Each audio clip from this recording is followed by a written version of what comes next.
es bonito ver que todavía hoy en el siglo XXI, donde hay tantas personas que descartan la mano de Dios, todavía nosotros podemos confirmar que Dios sigue con nosotros y que sus promesas están ahí para nosotros también. Es un placer estar con ustedes, mis hermanos, y precisamente en esta noche vamos a tocar algunos temas interesantes. Si yo les preguntara a ustedes de cuántas personas la Biblia dice que caminaron con Dios, quizás algunos empezarían a pensar y tratarían de buscar algunos detalles ahí de conexión. Sé que no todos tienen acceso a poder activar sus micrófonos, así que voy a tratar de no hacer muchas preguntas, porque me gusta preguntar bastante mientras predico. Pero hay dos personas, para ser más objetivos, de los cuales se dice que caminaron con Dios. Dos personas. Uno es Enoc, que como todos sabemos, si pudiéramos decir que la característica principal de su vida o de su experiencia en la tierra fue esa, caminó con Dios y al final Dios se lo llevó. Y el segundo, pues, es nuestro amigo y hermano Noé, que también de Noé se dice, como leímos en el texto, que caminó con Dios. Ahora, el texto que leímos dice, Génesis 6:9, voy a invitar por favor para que lo leamos otra vez. Aquí, en base a este texto, es que vamos a estar conversando un poquito en esta noche. Dice el texto, Noé, hombre justo. Y vamos a ir evaluando las características que el texto menciona. Número 1, hombre justo. Después dice, era perfecto entre los hombres de su tiempo. Otro elemento importante. Y número 3, caminó con Dios. 3 cosas básicas dice este texto. Saben que de una forma u otra hay experiencias que nosotros tenemos que nos ayudan a estar cerca o distantes de Dios. Claro, debemos saber que todas las cosas que ocurren, como dice el versículo, son para ayudarnos a bien. En otras palabras, no es como que Dios va a permitir elementos en nuestras vidas que nos distancien, pero hay que ser sinceros y honestos. Después que el pecado entró en el mundo, nuestra naturaleza, nuestras inclinaciones son constantes a lo malo.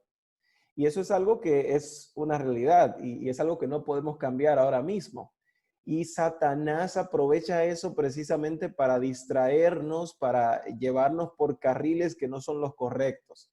Ahora bien, en esta noche yo quiero que evaluemos muy de cerca la experiencia de este sujeto Noé.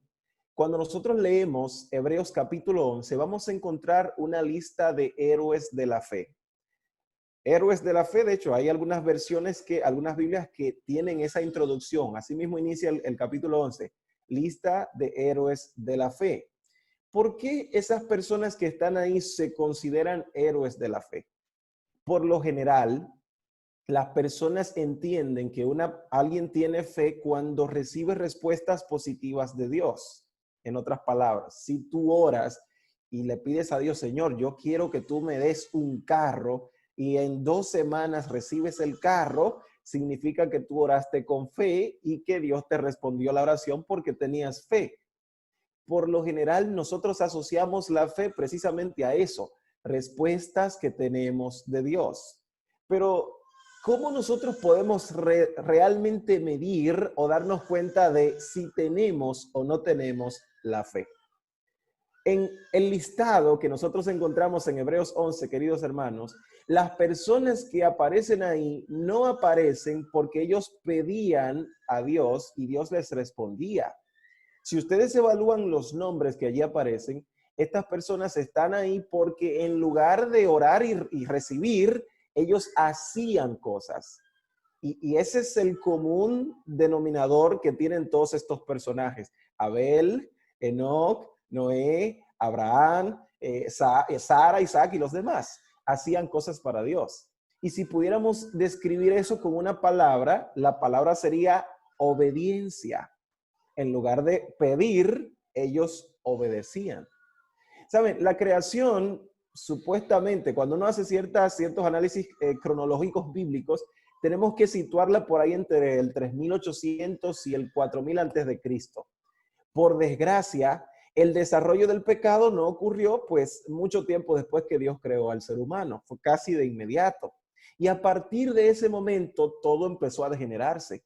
Fue entonces cuando empezó el ciclo a ser nacer, crecer, reproducirse y morir. En algunos casos, algunos no llegan a reproducirse, pero sí todos terminan muriendo. Y fue precisamente por esos tiempos. Ahora noten, la experiencia de Noé, la vida de Noé se sitúa precisamente por ese tiempo, cuando la generación del mundo que hacía poco tiempo había salido de las manos del Creador, empezó a deteriorarse tanto que Dios se vio en la obligación de destruirlos. Y me llama la atención porque en una generación tal, la cual incluso el mismo Jesús la utiliza para ejemplificar, para comparar la situación de los últimos días, nosotros tenemos que llamar la atención al hecho de que hay un personaje del cual se dicen tres cosas importantes. Recordemos, se dice que no era un varón justo, se dice que Noé era perfecto y se dice que Noé caminó con Dios. ¿Qué es justicia? Y vamos a empezar a analizar estos tres elementos. Normalmente asociamos la justicia con juzgar. Una persona justa es una persona pues que juzga bien. El que sabe que una persona es bueno, el que sabe que es malo. Pero bíblicamente la justicia no se está refiriendo a juicio. La justicia no se está refiriendo directamente a juicio, porque naturalmente el concepto sí se aplica, pero no se está refiriendo a una persona que está emitiendo un juicio sobre algo. La expresión justos en la Biblia, que tanto la vemos en los Salmos, por ejemplo, se está refiriendo a una persona que vive correctamente. De hecho, la traducción que utiliza la King James, la versión en inglés, es precisamente eso, una gente que hace las cosas bien. Las promesas de Dios, dice la Biblia, hermanos, son justos. Y naturalmente las promesas de Dios, si utilizamos ese contexto, son para la gente que vive correctamente. Hay un salmo, por ejemplo, Salmos capítulo 5, para ser más específicos, dice el versículo, me parece que es el versículo 12 o el 11, dice que Dios rodea de su favor a los justos. Las promesas son para esas personas. La Biblia está diciendo que Noé era un hombre justo. Lo que está diciendo es que Noé vivía correctamente. El segundo elemento que nosotros encontramos aquí es perfecto, y eso lo vimos en el texto. La perfección. Bueno, si yo les preguntara a ustedes cuántos de ustedes se consideran perfectos, yo me atrevería a apostar que casi ninguno levantaría la mano. Y bueno, con razón. Nosotros entendemos que alguien perfecto es una persona que no comete errores, que no tiene mancha, que no tiene cola que le pisen. Es una persona que naturalmente es sin tacha. Y cuando pensamos en el concepto de perfecto, nuestras mentes se pueden ir directamente a la persona de Jesús, porque fue el único que vivió como humano y que fue perfecto. Pero si ustedes se dan cuenta, Noé era también perfecto. ¿Cómo explicamos eso? Tanto así que Noé, después del diluvio, ya ustedes saben lo que pasó, todos los eventos que hubo. Quizás algunos pensemos, bueno, Noé era perfecto antes del diluvio, pero después del diluvio se desacató. Pero no, vamos a tratar de entender el concepto de la perfección aquí.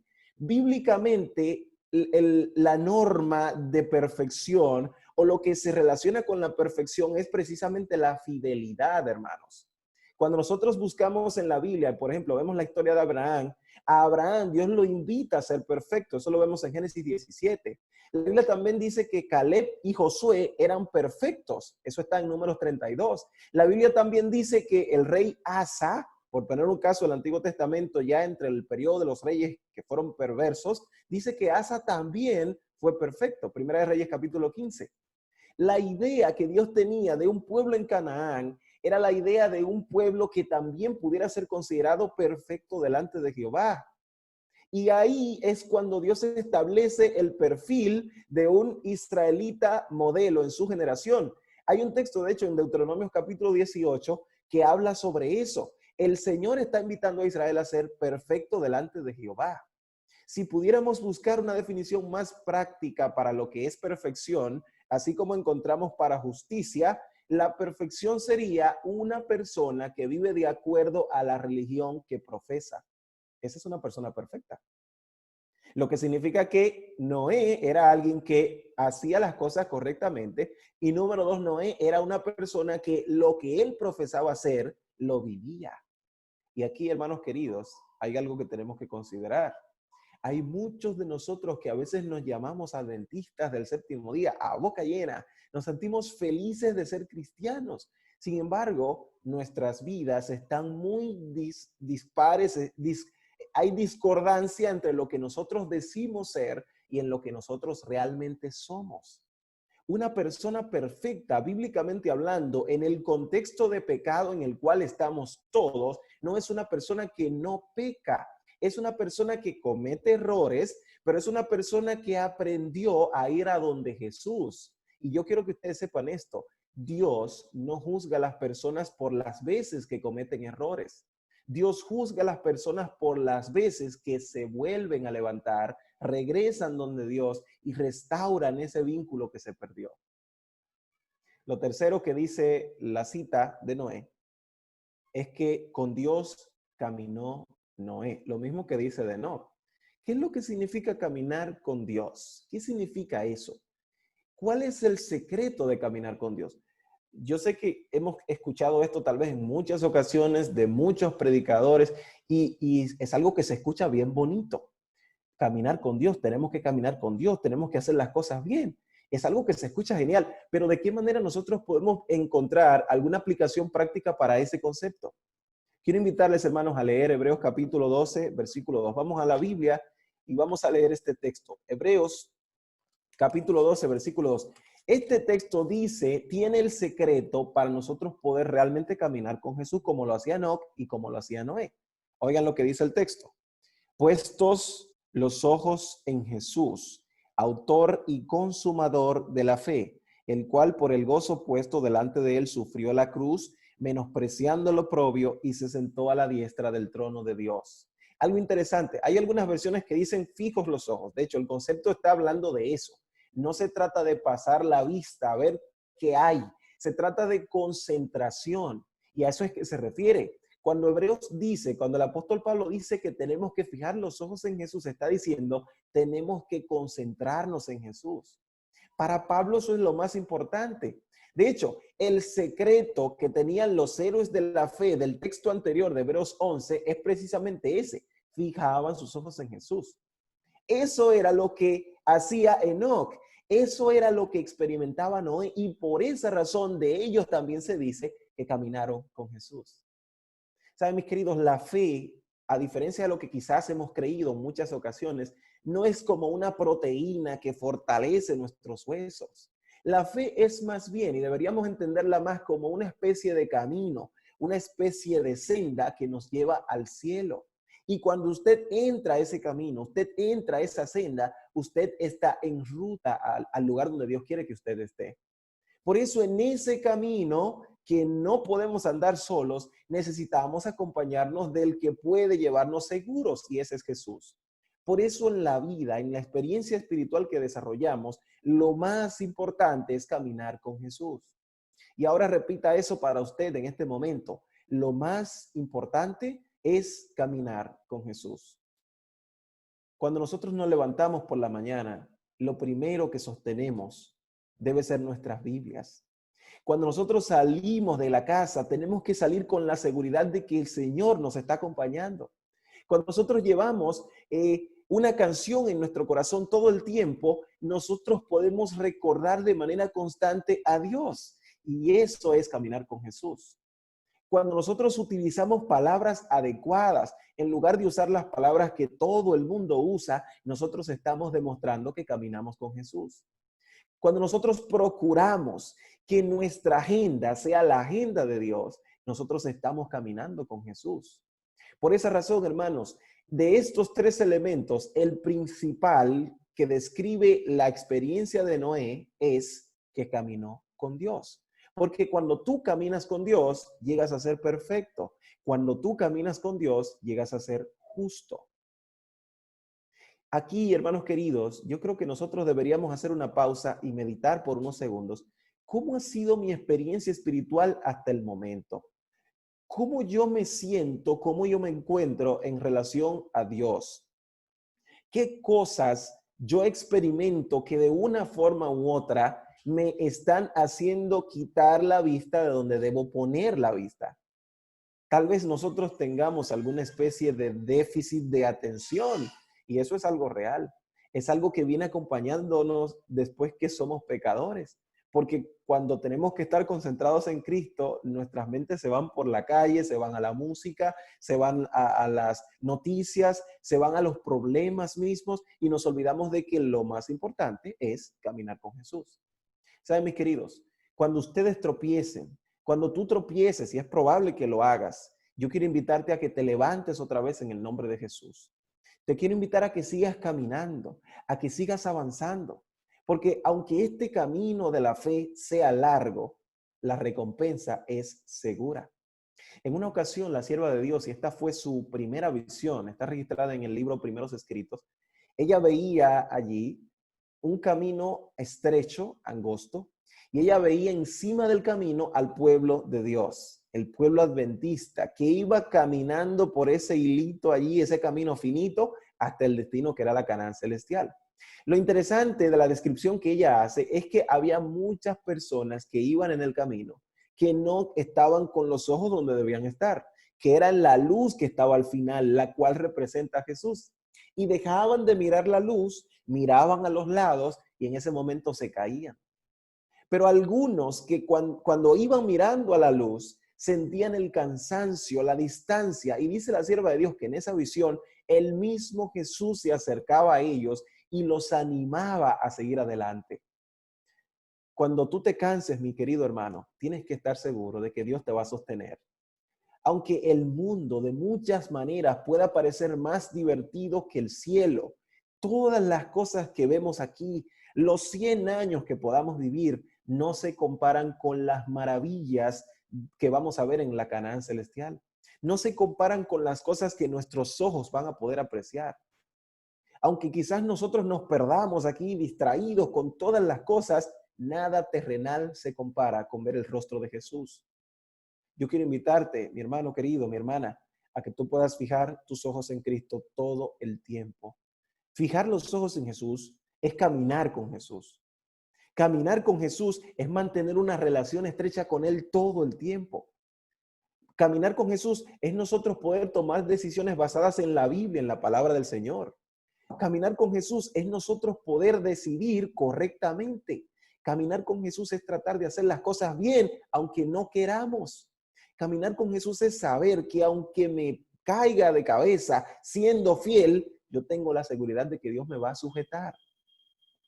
¿Por qué razón los padres caminan con sus niños agarrados de las manos en la calle? Lo hacen para que los niños pues no se caigan.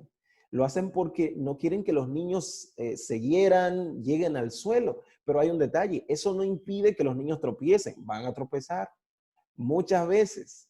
Eso es algo, eso es normal cuando tú empiezas a caminar con tus pies. Asimismo, Jesucristo nos sujeta de las manos. Y el Señor nos sujeta, mi hermano querido, porque Dios no tiene la intención de dejarnos caer. Tú tal vez puedes sentir que estás en el suelo, tú también tal vez puedes sentir que te estás destruyendo, estás experimentando angustias fuertes, cualquier situación incómoda, pero yo quiero decirte, el mismo Dios que creó el mundo y que hizo todo este maravilloso universo es el mismo que te está sujetando en este momento. Es probable y es casi seguro que haya personas aquí que me estén viendo que estén pasando por momentos duros, momentos difíciles, familiares, financieros, de cualquier tipo. Yo quiero que tú sepas esto. Jesús aseguró que en este mundo íbamos a tener aflicciones. El Señor Jesús en Juan 16:33 le dijo eso a sus discípulos, miren, en el mundo ustedes van a tener muchos problemas, pero después les dice, ánimo, porque ya yo vencí al mundo. La virtud, hermanos queridos, la bendición de caminar con Jesús es que ahora los problemas no nos pesan como antes. La bendición de caminar con Jesús es que ahora tus angustias, tus situaciones difíciles también son las de Jesús. Y eso es algo maravilloso, porque no estamos solos. Una de las cosas que yo más disfruto de la experiencia de poder estar disfrutando de la comunión con el Señor en la iglesia es que nosotros vemos el mundo diferente. En una ocasión yo conocí a un hermano que después del bautizarse, él contó un testimonio y decía, Hermanos queridos, un miércoles, un día como hoy, en un testimonio decía, yo antes de ser cristiano, antes de ser adventista, yo vivía enfermo, yo era pobre y tenía muchísimas deudas, pero yo le doy gloria a Dios porque ahora ya me bauticé y sigo pobre, sigo enfermo y sigo con deuda, pero soy feliz.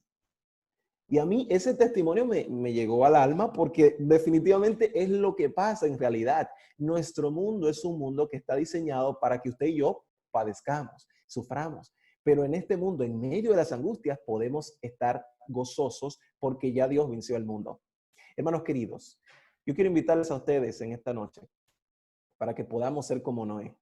Nosotros podamos ser justos.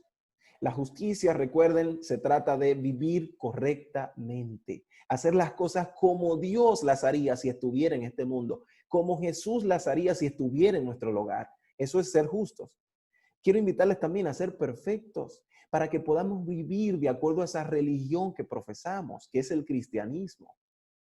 Quiero invitarles también, mis queridos, ya para ir cerrando en esta noche, asegúrate de que todos los pasos que des en la vida los des al lado de Jesús, porque lo más importante es caminar con Jesús. Si tú quieres vivir bien, hazlo como Jesús. Si tú quieres lograr tus metas, alcanzar tus metas, entonces entrégaselas a Jesús. Si tú quieres marcar la diferencia aquí, en este mundo, aprende de Jesús, porque nadie lo hizo como Jesús. Si tú quieres quizás encajar en la comunidad, y es algo que a todos quizás en algún momento nos agobia y queremos, bueno, que yo no quiero sentirme extraño, entonces consulta eso con Jesús. Y saben, mis queridos, si definitivamente tú estás deseoso de tener tu lugar en el cielo, entonces ahora empieza a caminar con Jesús. Me gustaría que cuando el Señor venga por segunda vez, ya yo voy a estar allá, me he comprometido a eso con mi esposa y nuestro bebé, vamos a estar allá. Yo quiero invitarles a ustedes para que nos podamos ver ese día allá. Ya no va a haber coronavirus, ya no va a haber angustia, no va a haber que estar pensando en las plagas, no va a haber que estar pensando en quiénes son los 144,000 y todas esas cosas. Ya sencillamente vamos a estar con nuestro Dios, con nuestro Padre, con la corona en nuestras cabezas que Él mismo nos va a colocar y vamos a poder darle un abrazo maravilloso a nuestro amado Jesús. Quiero invitarles, mis queridos, para que nosotros podamos disfrutar de esta experiencia. Eso empieza aquí cuando decidimos caminar con nuestro amado Jesús. Dios pueda bendecirle a todos ustedes y Dios les pueda ayudar, hermanos, para que constantemente nuestra vida pueda estar tan de cerca con Jesús como la vida que tenía Enoc y tenía Noé. Caminar con Jesús es lo más importante. Me gustaría tener una oración con ustedes en este momento, así que por favor, vamos a inclinar nuestras cabezas y vamos a hablar con nuestro Padre. Amado Jesús que estás en el cielo, en esta hora, Señor, estamos felices porque la historia bíblica nos ayuda a sentirnos motivados a continuar viviendo, pero hacerlo de la mejor manera posible. Gracias, Señor, por la historia de Noé. Gracias porque en él, en un hombre que estuvo en medio de una generación perversa, él pudo ser perfecto, pudo ser justo, pudo caminar con Jesús. Y ese es el ejemplo que tenemos hoy también. Gracias, Padre, porque cuando te vemos a ti, cuando fijamos nuestros ojos en ti, nosotros podemos trabajar mejor en esta vida. Cuando fijamos nuestros ojos en ti, ya no tenemos que estar angustiados y sufriendo por todos los problemas, porque ahora tú nos ayudas con eso. Quiero pedirte, Señor, que bendigas a cada hermano en esta noche, cada hermana, que tú estés con ellos, les puedas fortalecer espiritualmente y les ayudes a continuar dando pasos agigantados hasta el cielo. Cuando tú regreses, Señor, que vengas a buscar a estos justos que estamos aquí. Que cuando estemos en problemas podamos reclamar las promesas que son para nosotros los justos. Y que, Señor, cuando tú regreses y vengas a buscar a tu pueblo perfecto, estemos en ese grupo. Gracias, Padre, por escucharnos en esta hora. Gracias porque hasta aquí has estado con nosotros y seguirás en el nombre poderoso de Jesús. Amén. Amén. Dios les pueda bendecir a todos, mis queridos.